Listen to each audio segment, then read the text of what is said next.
Hey guys, it's Jess. Welcome back to the Social Examiner. Here on this channel, we talk about the current state of society by reflecting on how we contribute to it as individuals. So this video is like take 12. I planned on recording it like in the morning, and I was doing a lot of retakes, and it pretty much got close to time for me to go to work. So yeah, I'm back. A little bit shiny. My face is a little bit greasy. I need to really wash my face, but I don't want to wash off my eyebrows. So with filming this topic, it is honestly really hard to talk about. I feel like I'm limited in words and verbiage, vocabulary to really describe and really talk out my feelings.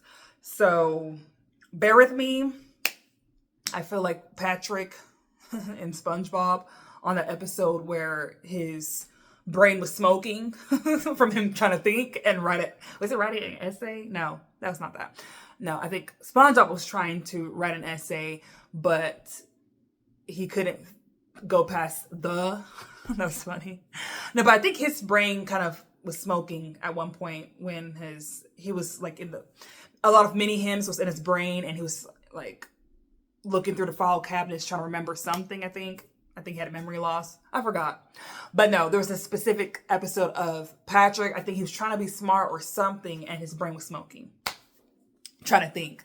So this is how I feel right now. This is a very hard topic, and I'm just going to kick at it and just go straight through. I'm not going to pause this video. Let's just go straight through. Okay, so this topic is about life. Life as we know it, or in this case in the video, I'm the one who's talking. So life as I know it, I have observed, experienced, was taught through educational institutions, programming, films, biographies, going on YouTube and just vicariously listening to people talk and share their life, either testimony or just their current life and stuff. And pretty much I'm grasping a lot of perspective of what life is. I'm seeing some themes. I'm seeing a lot of patterns. And yeah, pretty much this video is just me processing what I believe life is all about thus far. I don't think I will completely understand everything. I'm a human. We're limited beings. Ugh, my eyes. I'm just rubbing my eyes. I don't know what it is. Oh boy. I feel like as humans, we're limited, and it's probably on purpose. We shouldn't know everything that's going on. There's no way to know. I think we're learning something. We're coming into awareness of something, and it is growing us. We should be developing skills, knowledge to live on this journey. Life is a journey, okay? So without giving too much away, I'm going to go step by step on how this whole idea of me trying to grasp what life is all about, where it all started. It started 3 years ago. About 3 years ago. It was when COVID was at its peak for the most part.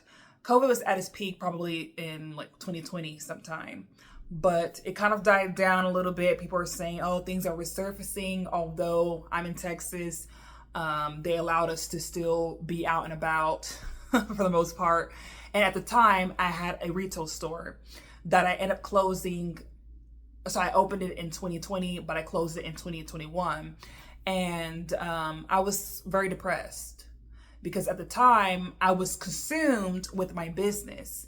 My identity was wrapped around being a business owner and having high hopes to make it within a year and sign on another term, maybe a 3 years term, to have the retail space that I was able to acquire and grow my business and maybe have one employee 1 year and then have 2 employees the next year or something like that. Or at least have a steady flow of income and just clientele. However, it just didn't work out that way for many reasons, but I'm not going to go all the way into it. A lot of things were my fault, but the way I'm summing up and viewing that experience is not what I view it or how I view it now. Clearly, I've learned a lot of lessons that has helped me navigate business that I'm still currently doing now. Although my mindset back then, when I closed down my retail store, being 8 months in, owing some rent and stuff, I felt like that was the end all be all, when technically before I got the store, I was still conducting business, but just out of my parents' home, or sometimes I'll travel to my clients with my, shop being closed. I'm still traveling to my clients, and it's actually more better. It eliminated the overhead cost, and life goes on. I'm doing okay. I'm doing fine. Anyways, but just in that moment of time, my identity was wrapped around just being a business owner, entrepreneur, a seamstress, someone who does alterations for garments or whatever. I'm the go-to person. This is what I'm known as in my family, with friends and strangers. So when everything kind of shut down and I was not working, I tried applying to other jobs or whatever to get back on my feet and pay these bills I owe. I started to have a little bit of an identity crisis. I'm like, who am I? I'm the go-getter. I'm this person who's all about business. This is what I went to school for. Okay, for fashion design, to be in this industry, not working at Route 21 as an assistant manager, watching spoiled high school students with zero to none work ethic. So I'm like, this is not what I'm supposed to be doing. What am I doing here? What is my purpose? Also in my faith, I was struggling a lot in my faith because I had this certain expectation and honestly a very conditional relationship with God. Okay. My wants to acquire, my desires to be in the industry I want to be in, to be a business owner, have my retail stores, and all these things I've dreamed and imagined was greater than my relationship with God, to be honest. Okay. I just have to clearly admit that. To where I was really disappointed at God and blaming him for him allowing my business to fail in my eyes at the time. Right. So I'm all distraught. I'm depressed. I'm playing Grand Theft Auto morning till night, visiting my friends, and still wanting to feel good about myself and still carrying on financially as I was when my business was booming at, certain months. I would still go out to eat and be using my credit card just to feel better and be eating at Fogo de Chao and all these other places. Foolishly, right? But yes, I felt inadequate. The person I was at the time, I felt very inadequate. I felt dumb. I felt embarrassed that I publicized my grand opening and everything on my social media and having to close down in 8 months. And I put up a post, hey y'all, the store's being closed. I felt terrible. And I'm like, who am I? What am I supposed to be doing? If I'm not doing this, what am I supposed to be doing? Why, what is my purpose? Why do I exist? Okay, God, I know about you. I know that there is a God. I know that someone created this life from the end, from the beginning to the end. He knows it all. I believe he has the blueprint on how this life should run. I believe he can see my future. He knows where I'm headed, right? But I'm mad at you right now, so I'm not listening. And I'm very depressed. I'm sulking. I became very bitter and pessimistic with life. I started creating poems that just seems dark. And of course, with COVID, hearing all the numbers of people dying and all this kind of stuff, I'm like, I was really in a bad mode. And I'm like, what is this life about? Here I am faced with an adversity. I consider it adversity. It is painful. So I'm experiencing pain. And it's not comfortable. It's not a comfortable state of mind. It feels like it's unfortunate to experience, but then, I'm experiencing a pain right now. Even in the past, with seeing life, it exists it exists in a pattern. There's ups and downs. It's inevitable. Okay? And then also other things I'm experiencing. Well, before I get to that. Okay, so I'm stuck on the fact of what is life about. That's ringing in my head, especially when I felt a little bit too down to where I'm like, okay, I need therapy, but I have no money. I can't afford therapy. Let me seek, like, go into my church and see if they have a counseling, and it's free. So I did that, and I had 4 sessions, which was an awesome, life-changing experience. It made me journal even more. I was already journaling, but I'm, just journaling even more, trying to understand why I'm in this funk and why I'm having a lot of question marks of my existence and my identity. Like, what am I supposed to be doing? Is life all about working, or our generation says chasing the bag, hopping on flights, taking trips, seeing the world, or living or striving to, acquire money and status to become rich and be a millionaire one day. Okay. Or maybe get into a successful relationship and eventually get married and have kids. Is this what life is all about? I'm really having question marks. What is life all about? Why am I so down, facing this adversity, which is inevitable, but I'm feeling this way? Who am I? What am I? What's going on? Kind of thing. That's what my whole brain was just circling. And then what helped me come to this conclusion, because I'm already having bits and pieces what I think it is, but I'm not putting it on paper. So, I'm journaling some things, but more so pertaining to my business. But where I'm headed was clearly greater than my business. This whole idea about life became like what my business shutting down became a catalyst for this whole thought process. The wheels is turning. I have enough time. I'm not working at this point of my life. So I have time to think, sit down and think. Life has become very slowed down. I remember my days were very long. I felt like, oh, wow. I've been on, playing this PS4 for like 10 hours straight. I'll order my Chick-fil-A. I'll be doing this. And I felt so good. Like, that was therapy for me as well at the time. So I really appreciate that and can't wait for GTA 6 to come out. But what helped me further the wheels turning and helped me put the pieces together a little bit for me to understand this idea about what life is all about. What is my purpose, kind of thing. My church was promoting this book. I think the pastor was doing a series about purpose. He's speaking about purpose, and to further help the congregation in what purpose and what life is all about. They were pushing this book called the Purpose Deiven Life book, the Purpose Deiven Life by Rick Warren. And when I tell you that book is the world's bestseller book for a reason, okay?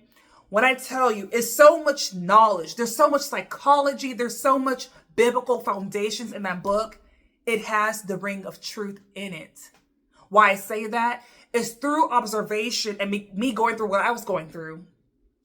Me probably doing research on YouTube and, living vicariously through other people, YouTubers and stuff. They're kind of going through similar things or whatever. I'm seeing the patterns. I'm seeing, with experience and things like that, I'm starting to understand or process or get closer to the idea of what life is all about.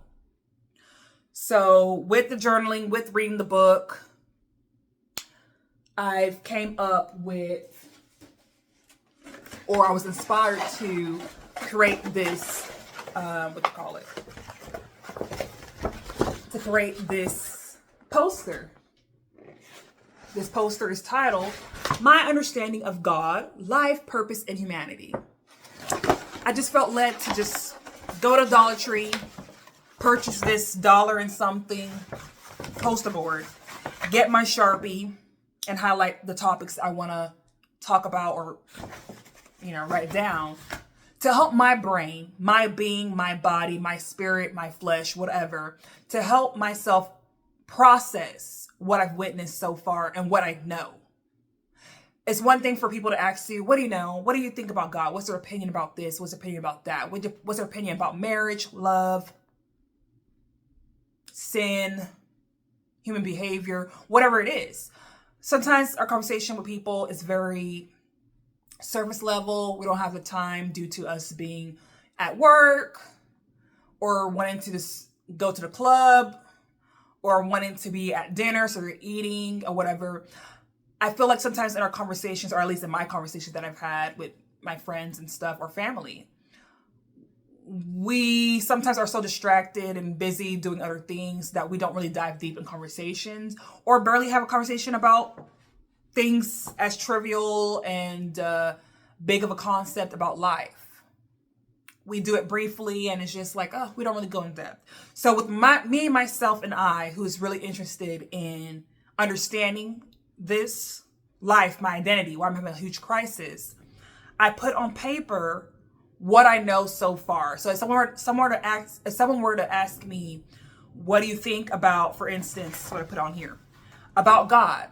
Put down on paper all that you understand about God. You're not going to know it all, because if you knew it all, you'll be a God yourself, right? You would have created yourself and have the power and not be, dibbling dabbling in negativity, and you wouldn't have vices, and you would be very powerful in X, Y, and Z. But anyways, I put down my thoughts about God, me understanding the Trinity, and how I, in the best way, in my own vocabulary and my own interpretation, I'm only doing this within myself. There's no right or wrong answer for the most part. Is this what my brain was able to process and understand and put into words and put it on paper for me to look down and see it. So I'm gonna share some things with you guys.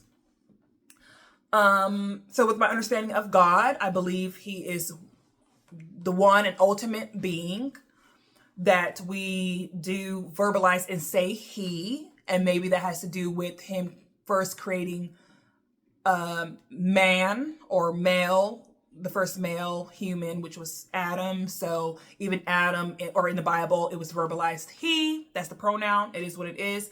But in my understanding, I believe God is genderless, to be honest. And he probably possess a female and not female, but a feminine and masculine trait, whatever's the nurture and the provision, which is, all that, whatever attributes that we give to what it means to be feminine and masculine. First off, we humans have both, but at different levels, right? To serve a purpose, to serve our role.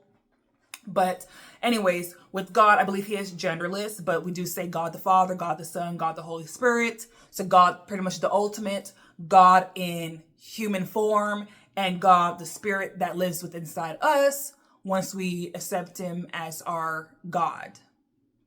We've been made aware that he actually made a sacrifice for us in human form to experience this life, experience our struggles and the things we go through on this earth as a human, and then sacrifice himself, for us. Because to go further into that, we humans have a duality, and that duality in being able to do good and evil. To first think good and evil, and out of our thoughts, it turns into actions. So now I have the capacity to do good or evil. Are you guys following me? So with me reading the Bible, so I read the Bible, let's say that. I read the Bible now more than ever, okay? But back in the day, I would dibble dabble here and there, take it seriously sometimes, but then I'll get so busy with work and other things I'm doing, other things that I consider more of a priority, right? I would read my Bible less. But thus far at the time, I remember certain verses, I remember certain chapters, and that's the conclusion I've made, and it has kind of been the same up till now. Just I'm having more words and things to back up what I'm thinking. But us being humans, us or Adam and Eve eating the fruit of knowledge of good and evil, it opened up their minds or their abilities and thought to not only be able to do good, which is what all they knew beforehand, is now their ability to do evil. So them having now options and brain capacity and physical capacity to carry out good or evil. The issue that we have here is the evil that we humans do and have the tendency to do, right? Now needing a savior because our genetic makeup has now been corrupted. Our minds and now hearts has been corrupted. Hence why we need a savior, right? So that's the best way I could, think about that. So yeah, we have this duality. We have godly influence and we have demonic influence, I believe. Also, my ideas about humans, okay? What is the makeup of a human, right? So we have a flesh, and then we also have a spirit. So I'll go more into that in another video, but pretty much I see our human flesh being vehicles. We are vehicles that you're seeing me right now through this camera. It has a flesh. This is a mechanism. It has many cells. It has many structures housing the vital organs on the inside. Also having other mechanisms, cells, or major artery or whatever that helps the body function, regulate itself, maintain homeostasis, remove toxins, regrowth. If you have a scab or wound, it's going to regrow, cover up the flesh that, for protection and all that kind of stuff. So that's the physical. That's what we're dealing with and seeing and witnessing in the physical realm. However, this body has a deposit of a spirit. So I believe our spirit is deposited in this body.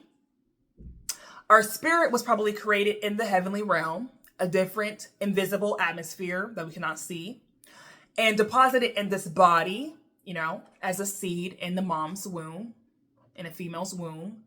And it has to grow and get pushed out of the womb, out into the world, and grow and then undergo life experience to then gain awareness and eventually become an adult, to then live and do things, have a purpose and do things, come into awareness of something and do things. Okay, maybe specific purposes or a specific purpose and callings. So there's many callings, but there's actually one purpose, which I'll go into a little bit later. But yeah, we're deposited. So we're spirits, which is actually eternal. We cannot be destroyed. The spirit is actually eternal. So so our bodies, our vehicles have an expiration date.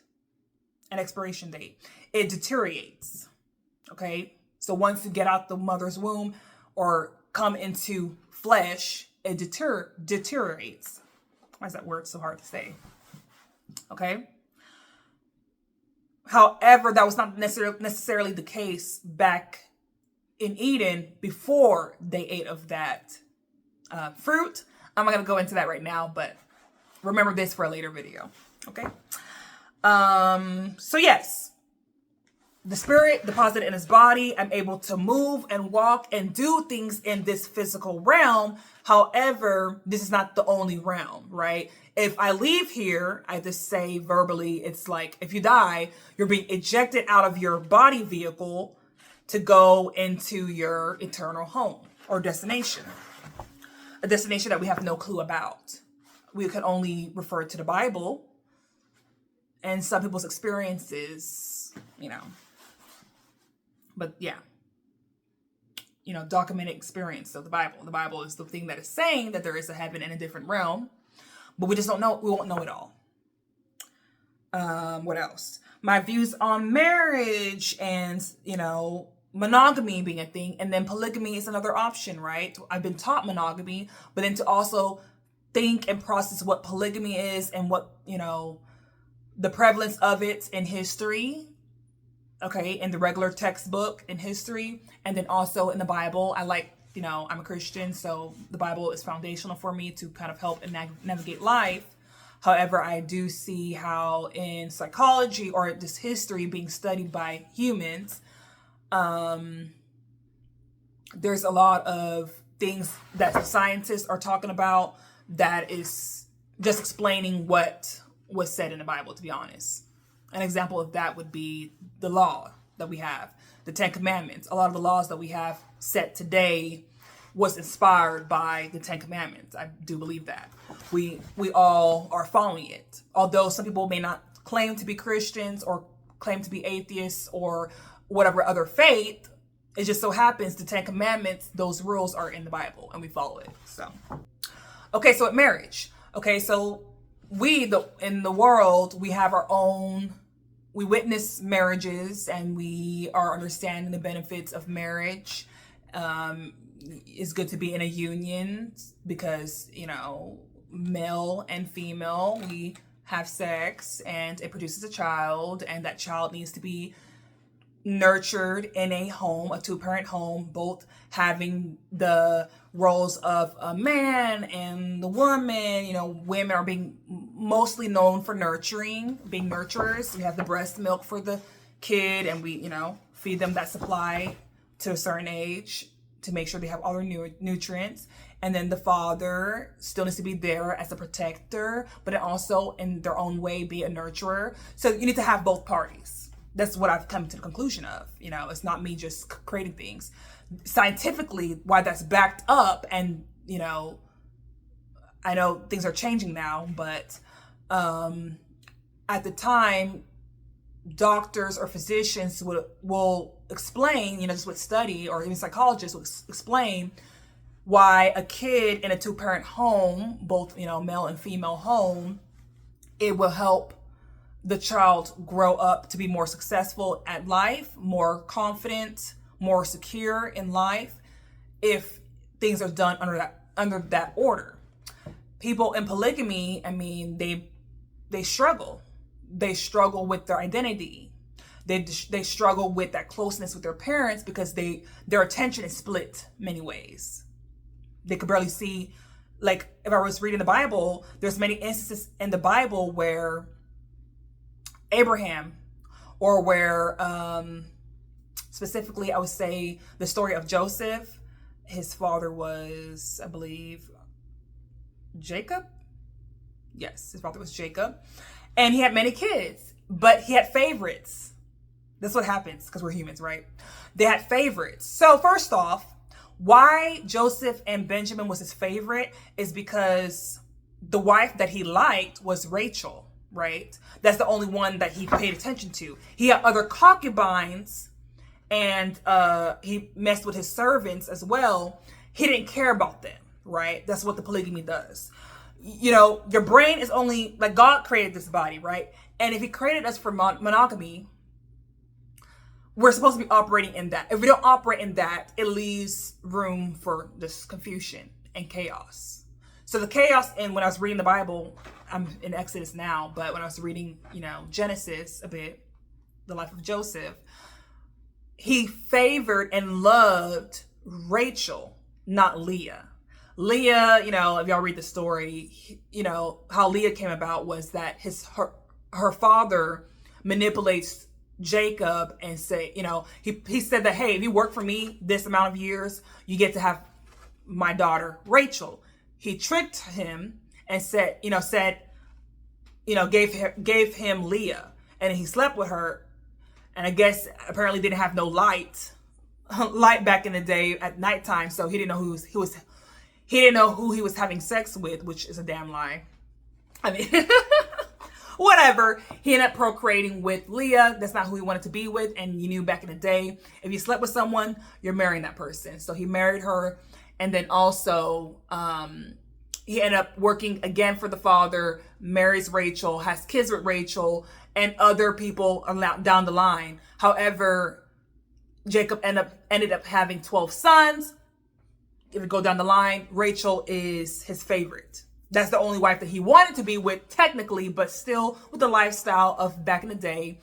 God allowed it, but he was not for it. And it's for this reason, because if you read it more, you would see the big drama when it comes to the covenant, right? Who owns the land and all this inheritance and stuff. So anyways, this is how my brain was just able to see the patterns of what went on in the Bible and then see the patterns of what goes on today's life. Clearly with people which of course polygamy is not allowed here in the US, but a way that people dibble and dabble in that, a polyamorous relationship, they still have a wife and then have many girlfriends or whatever. That usually doesn't work out. It's not long lasting. I do not have any recollection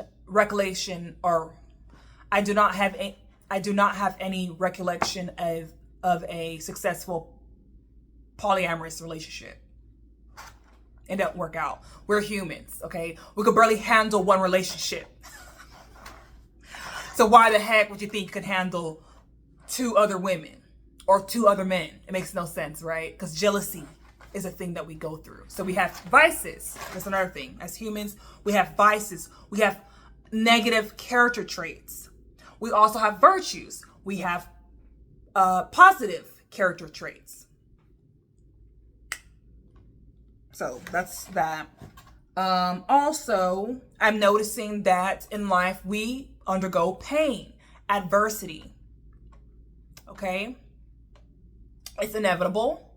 And then sometimes we overcome victories or good moments when we get the job, when we accomplish whatever our vision was, or we experience a promotion or just something joyful, a relationship, something.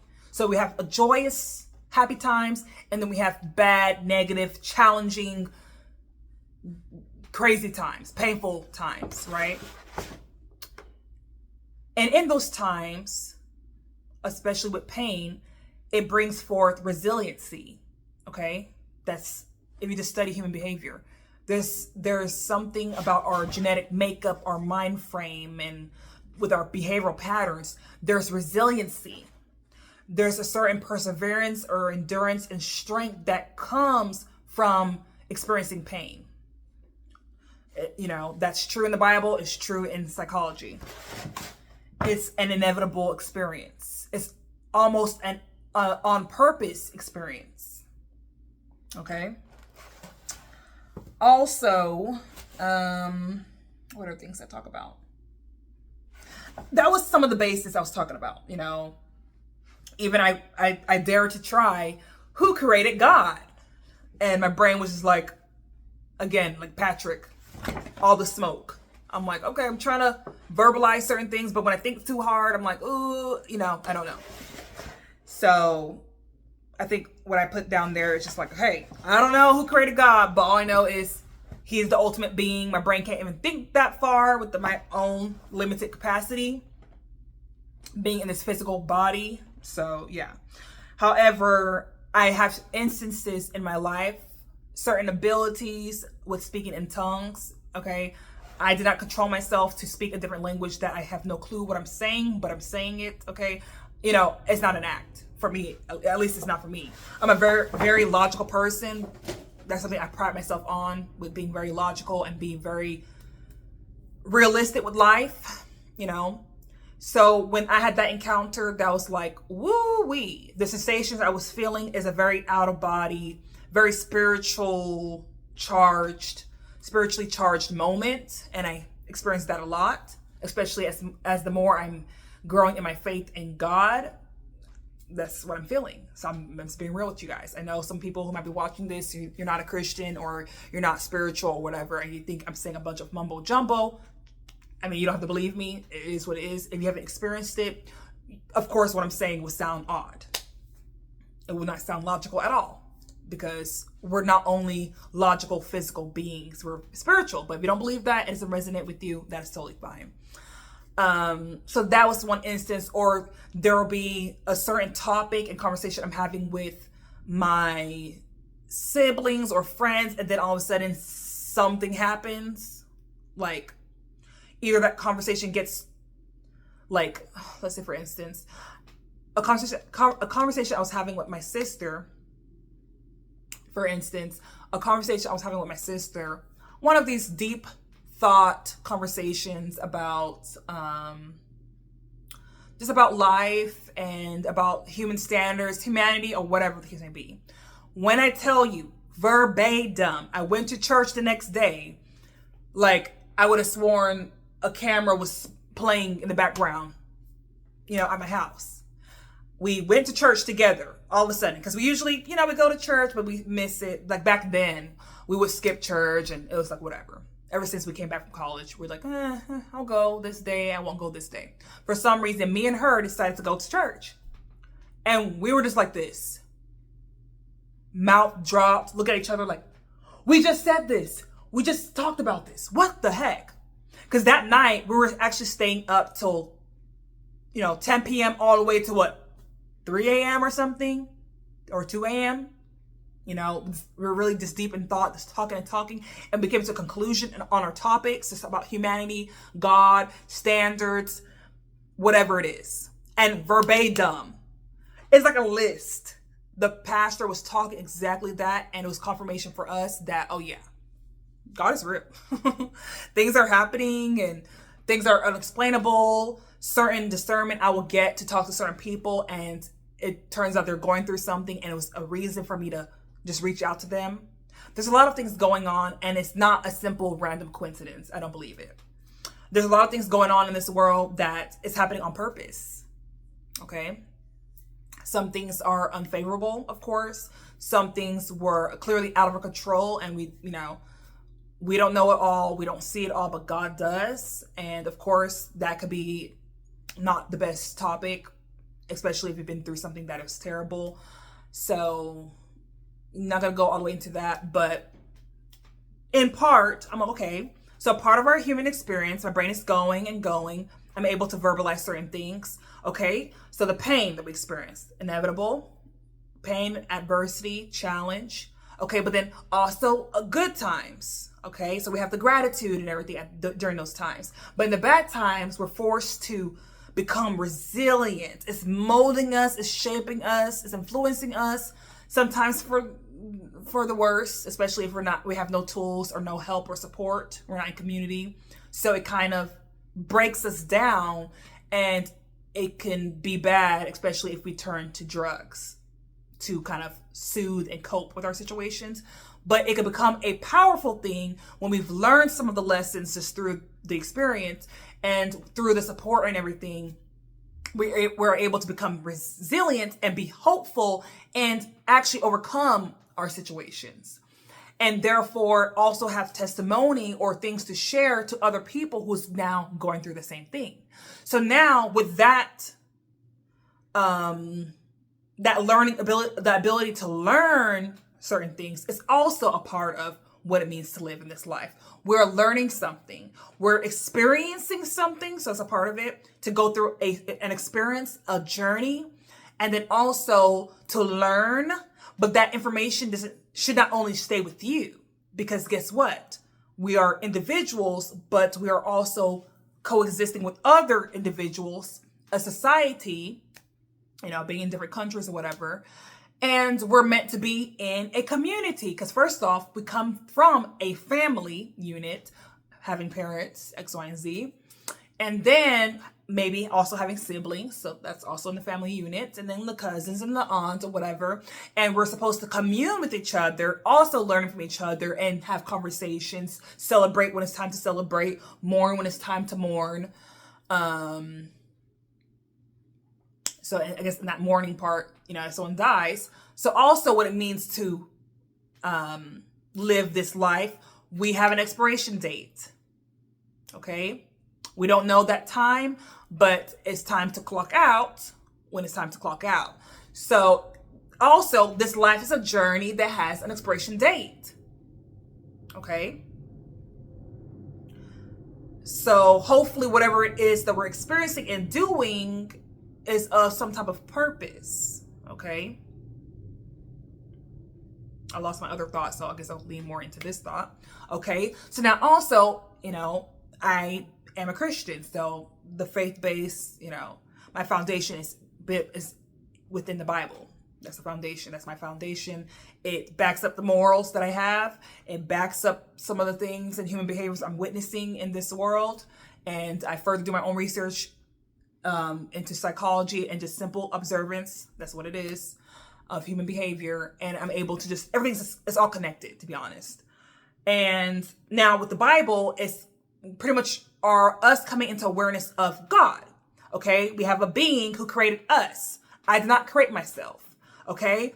We're still learning what the brain can do, at least the scientists who are paid to do that. They are still learning what this brain can do, how the body can heal and do very miraculous things. Okay. Things that we cannot fathom. Okay. But we're living this life now to also be aware that there's an ultimate God. He's not up there for a decoration. He's up there to clearly guide us and tell us where to be and what to be doing. Okay, so there's a God. He created me. So if I'm in existence, that means I'm created for a reason. It has to be.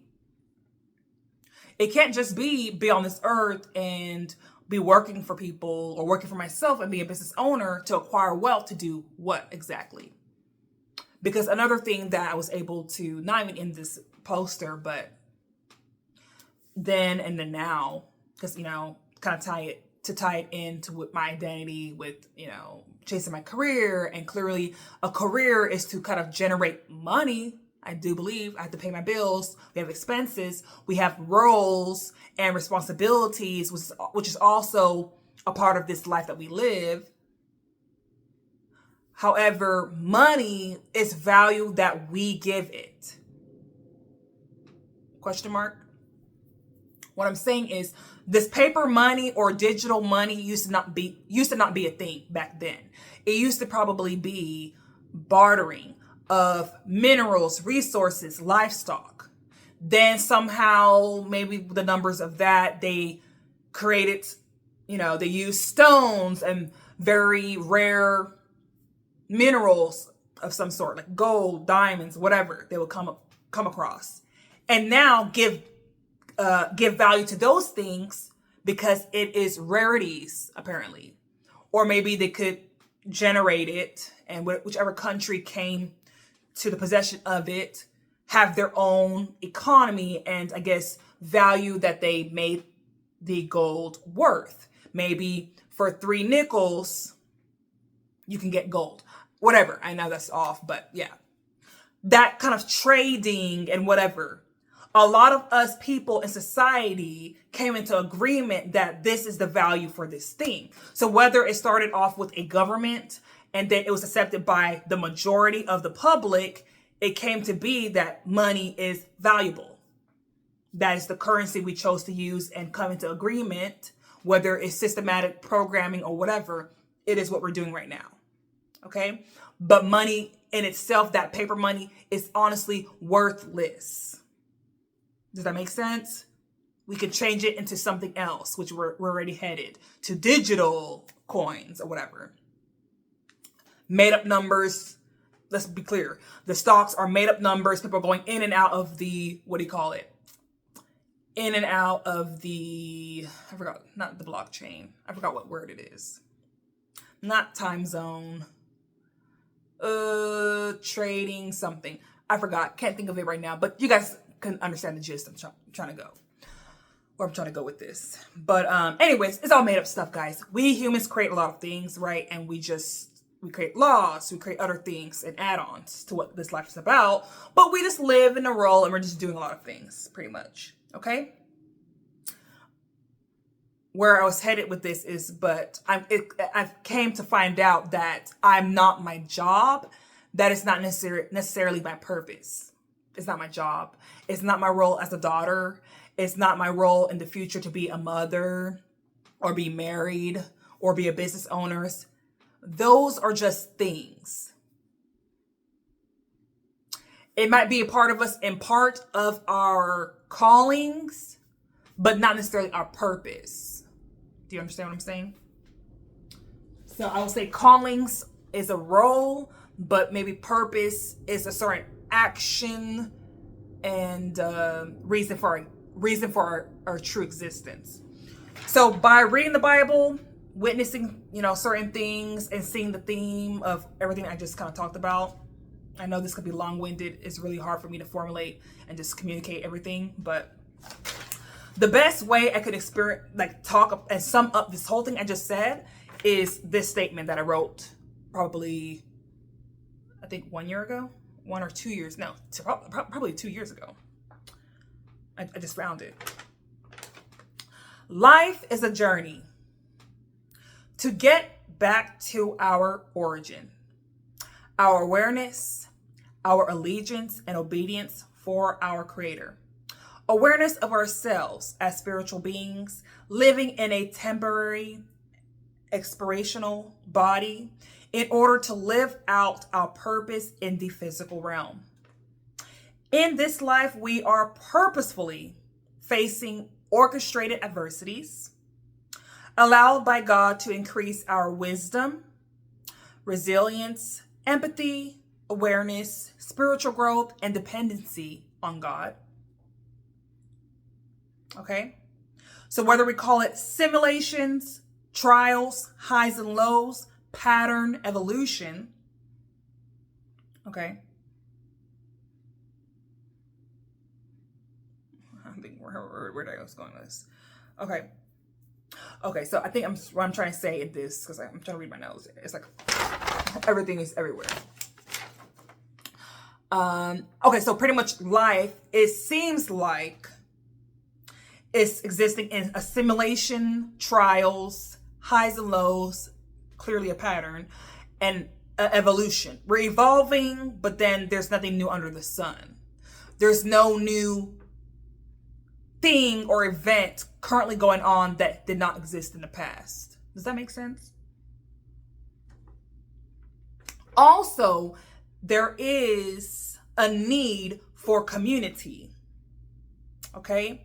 And unfortunately, the world is becoming individualistic, very individual based, or okay, it don't matter, do you boo, and it's not their business. What I do in my home don't affect you.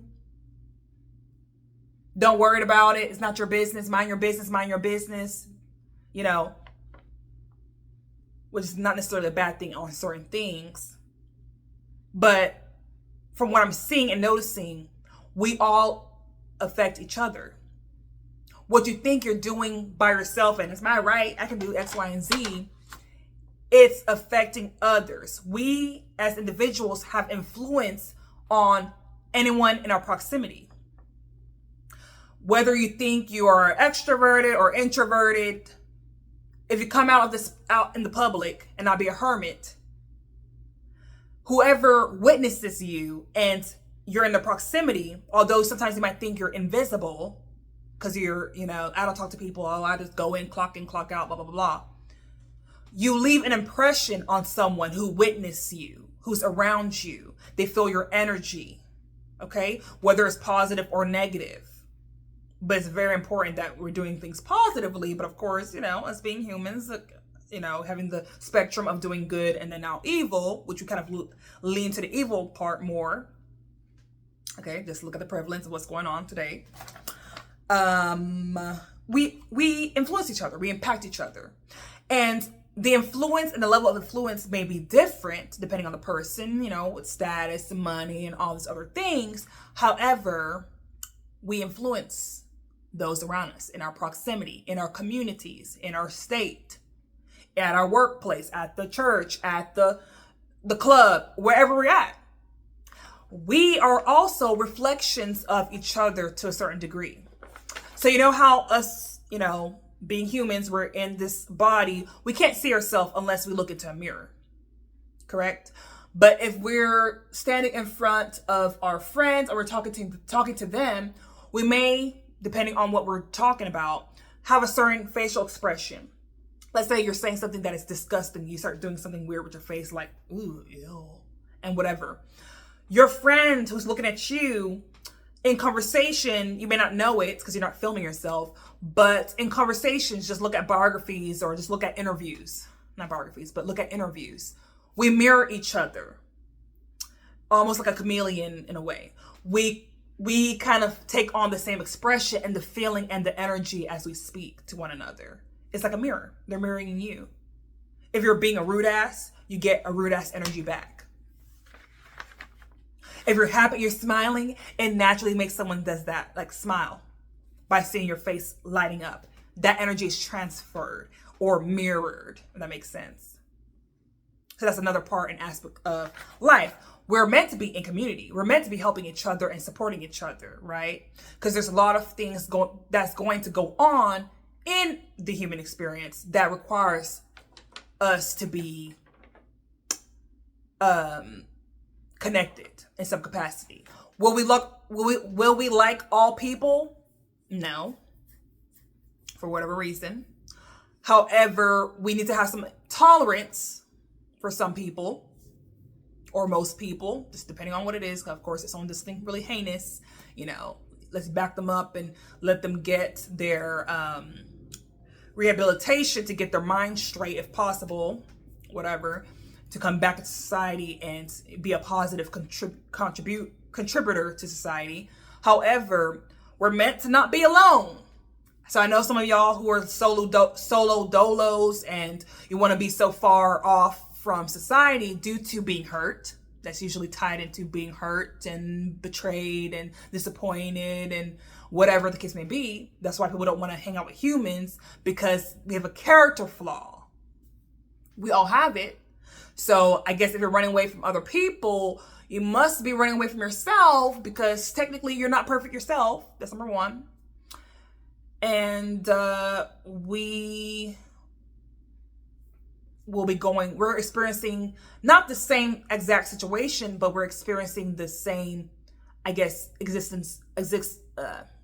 we're experiencing the same existence of pain, adversity, challenge, overcome it, resilience. It's all connected, guys. That's the best way I can explain it.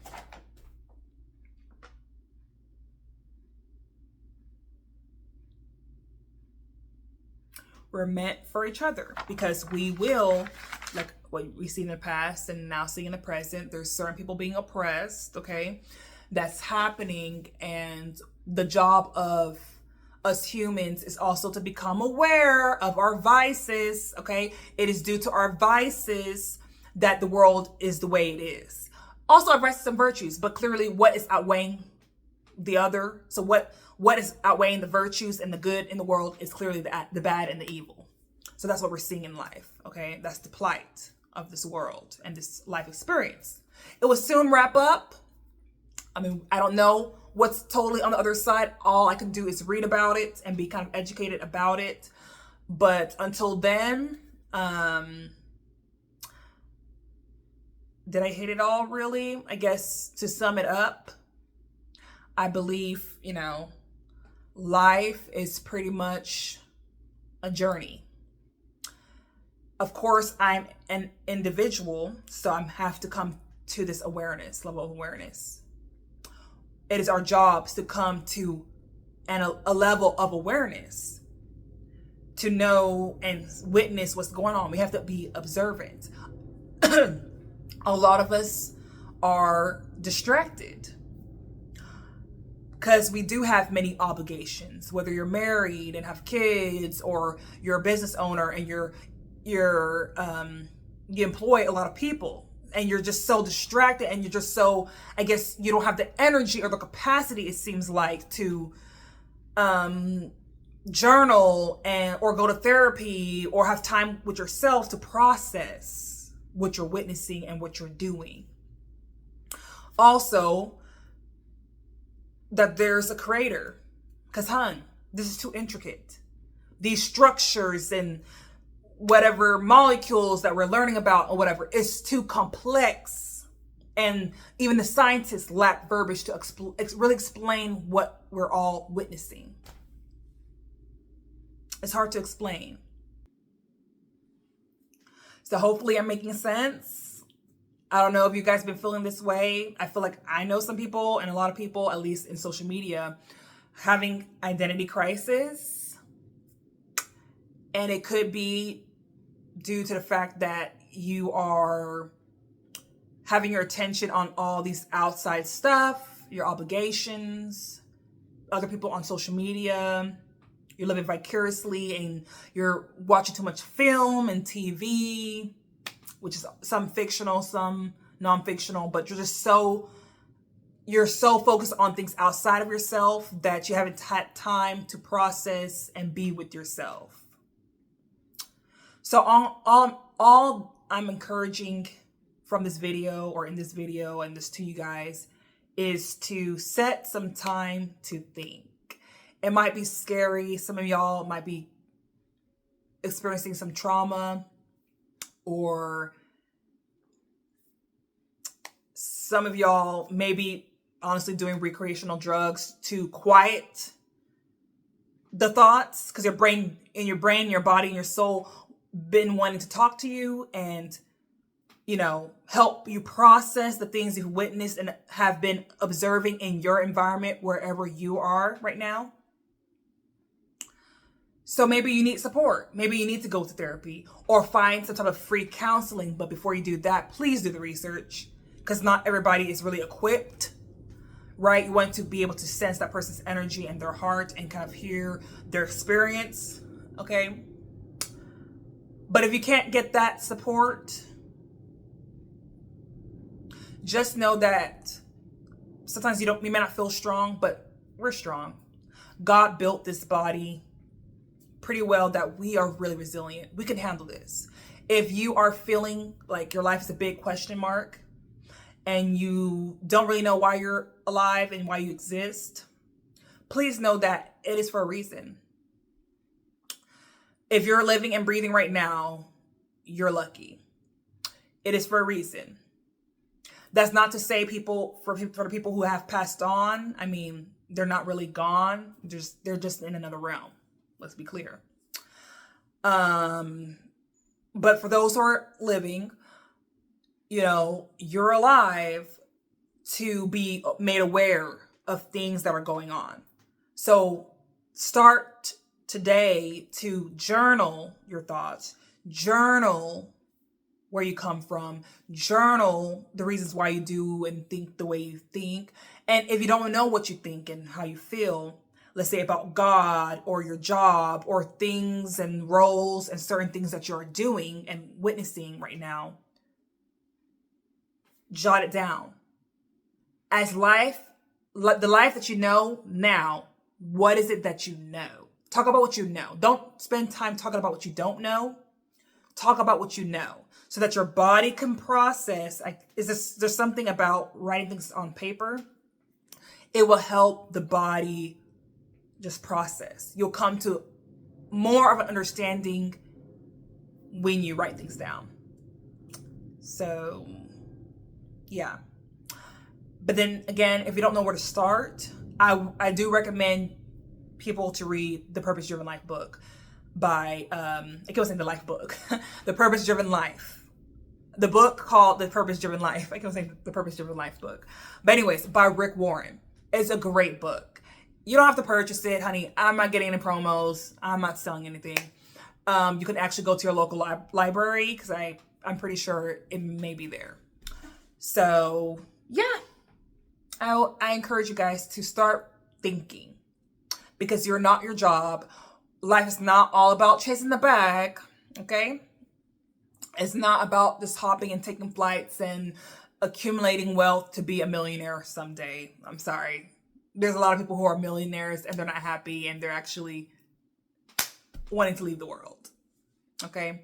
So clearly the money, which we give value to, is not doing it for a lot of us, right? People are on drugs. People are self-medicating and looking for all these distractions to quiet out the noise in the head, in the body that's trying to communicate certain things.